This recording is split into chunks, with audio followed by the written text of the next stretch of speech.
In the deserts of Arabia, where empires clashed and armies trembled, there lived a man whose very name struck fear into the hearts of his enemies. A man undefeated in battle, a warrior so fierce that the Prophet himself gave him the title Sayfullah, the sword of Allah. This is the story of Khalid ibn al-Waleed, the general who never lost a war. Born into the noble Quraysh tribe, Khalid grew up surrounded by warriors, horses, and the art of combat. His body was tall, strong, and built for war. His mind sharp, calculating, and strategic. Even before Islam, Khalid was known as one of Quraysh's finest horsemen, trained in the sword, the spear, and the bow. He was fearless, bold, and destined for the battlefield. At Uhud, it was Khalid's brilliant cavalry maneuver that turned the tide and caused heavy losses for the Muslims. His genius as a commander was undeniable, yet Allah had a greater plan for him. After the Treaty of Hudaybiyah, Khalid began to reflect. He saw the strength of Islam, the justice of the Prophet, and the truth of the Quran.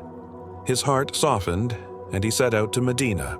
When he entered upon the Prophet, he lowered his head and declared, "I bear witness there is no God but Allah, and Muhammad is the messenger of Allah."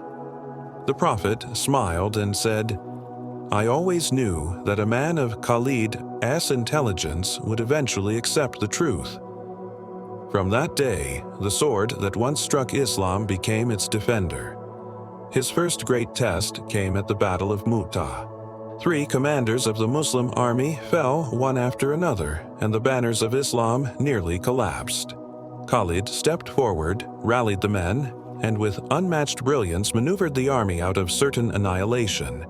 Though outnumbered nearly 10 to 1, he preserved the Muslim force, and when news reached the Prophet he declared, "Khalid is a sword among the swords of Allah, placed in his hand." From that day, history would remember him as Sayfullah, the sword of Allah. From that moment on, victory followed Khalid wherever he rode. At Yamamah, he crushed the false prophet Musaylimah and ended the threat to Islam. At Ulais, his cavalry annihilated the Persians. At Yarmouk, against the mighty Byzantine Empire, Khalid's strategies and courage brought one of the greatest victories in Islamic history, forever shifting the balance of power. In just a few years, Khalid defeated both the Persian and Byzantine empires, 2 superpowers of the world. He commanded armies of tens of thousands, yet never once lost a battle.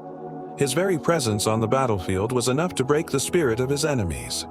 But his greatness was not only in his strength of arm. Khalid was deeply spiritual. He prayed, he wept before Allah, and he knew that every victory was only from the Lord of the worlds.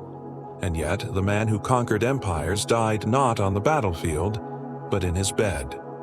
With his body covered in scars from countless wars, he wept, saying, "I fought in so many battles, and not a single part of my body is without wounds. Yet here I am, dying like a camel in my bed. May the eyes of cowards never find rest."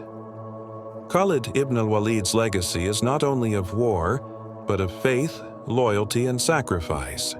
He was the embodiment of strength in battle and humility before Allah, a man whose name echoed across deserts and empires, and who will forever be remembered as the sword of Allah.